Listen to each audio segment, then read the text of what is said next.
जो मैं एक ऐसे पॉइंट पर हूँ, यहाँ से आपको एक पहाड़ी गांव की एक बहुत ही ब्यूटीफुल और ख़ूबसूरत अंदाज में जो यहाँ घर भी आबाद हैं और ख़ूबसूरत एरिया है, जो आपको उसके बारे में बता रहा हूँ। जरा मैंने अगर दिखाया ये गांव वादी ए डोठीला जिसको कहते हैं, और इसमें कुछ इस तरह का नज़ारा है। आप देख सकते हैं कैसे कैसे घर बने हुए हैं। और ये यहाँ आज शादी है, हाजी खलील साहब के बेटे की। हम यहाँ जा रहे हैं और यहाँ देखें ये लास्ट पॉइंट है। अभी जूमिंग में यहाँ तक ही रखता हूँ। लास्ट घर डोठीला का, और ये डोठीला पहाड़ जिसको कहते हैं, ये तकरीबन नकियाल का सबसे हाइट वाला एरिया है। इसके साथ ये घर हैं, ये आप डोठीला का नज़ारा कर सकते हैं।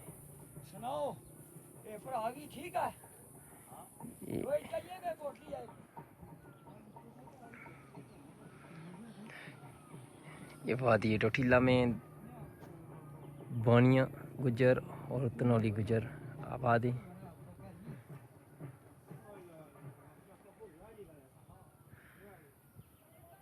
और कुछ एरिया जो है यहाँ नज़र नहीं आ रहा।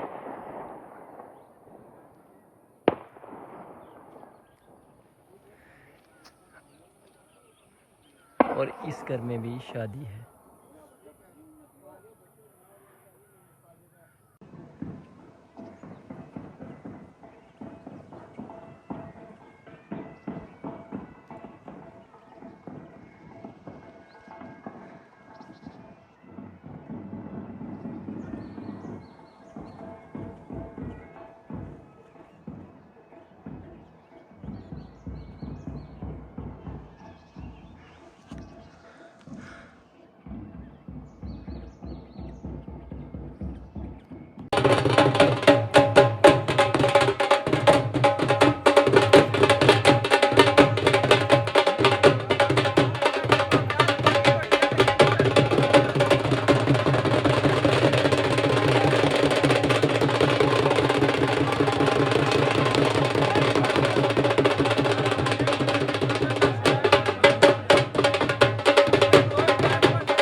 कुल्फी टीम, क्या हाल है? क्या है?